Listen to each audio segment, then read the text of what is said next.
Imagine a hot summer day. The year is 1518. The city is Strasbourg, a bustling hub in the Holy Roman Empire. Suddenly, a woman steps into a narrow cobblestone street.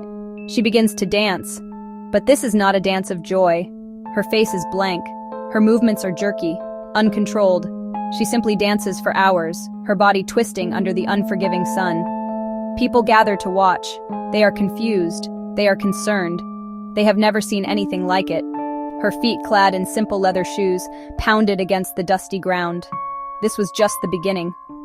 The rhythm of her relentless steps became a grim, hypnotic beat that echoed through the otherwise quiet street, a harbinger of the chaos to come. Within a week, the strange affliction began to spread.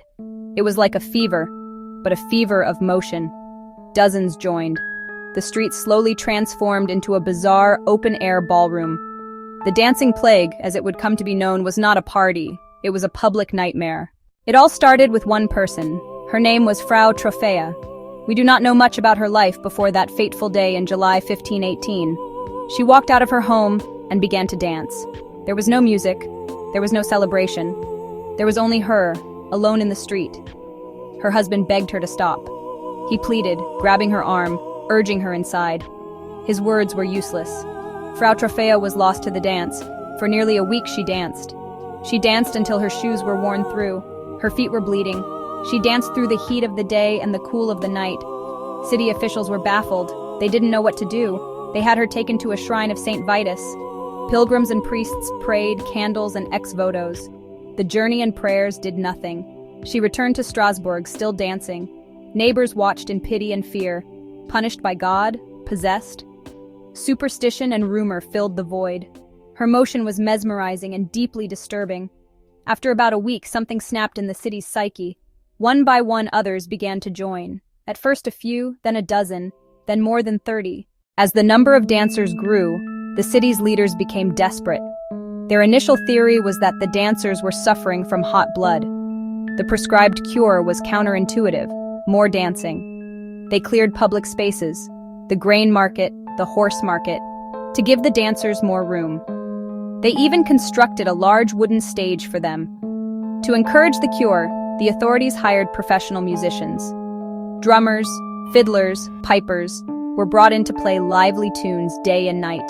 The sound of drums and pipes filled the air, adding a surreal, carnival-like atmosphere to the unfolding tragedy. Instead of curing them, the music fueled the frenzy, drawing even more people into the manic dance.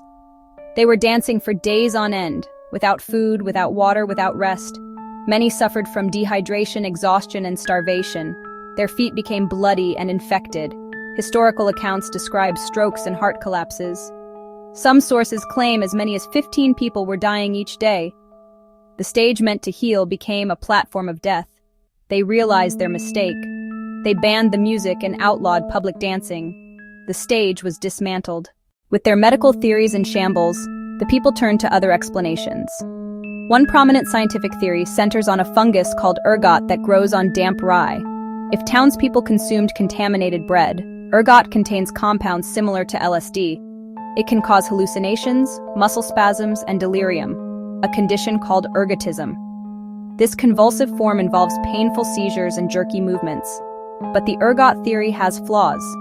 Ergotism often restricts blood flow to extremities, which would make sustained vigorous dancing unlikely, and chronic symptoms like gangrene or nausea are absent from 1518 records. The records focus almost exclusively on the act of dancing. Many historians believe the cause was psychological: mass psychogenic illness or mass hysteria. People lived with famine, poverty, and rampant disease, a fertile ground for collective breakdown. Immense psychological stress could have allowed a sight of one frantic woman to trigger a mass physical reaction. In a culture steeped in the supernatural, authorities concluded the dancers were punished by a saint, a curse of Saint Vitus. They were forced on a pilgrimage to the saint's shrine in the nearby hills. According to some chronicles, they were made to circle the altar, crosses placed in their hands. Whether belief, the change of scenery, or sheer exhaustion, many reportedly stopped dancing after this intervention. The plague slowly subsided, leaving behind a baffled city and a historical mystery. We may never truly know why they danced. The dancing plague of 1518 eventually faded, but its questions have lingered for 5 centuries. Even with modern science, we cannot say for certain why hundreds danced uncontrollably in Strasbourg. Primary sources themselves offer conflicting details, Paracelsus's notes among them. Some claim 400 dancers, others offer smaller figures.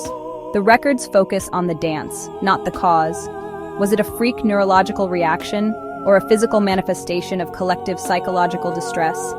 This event shows the profound connection between mind and body. It is an extreme example of social contagion, how an idea or behavior can catch and spread. We see milder versions today in financial panics, fashion trends, and viral misinformation online. The dancers were not acting alone. They were swept up in a tide of motion they could not resist.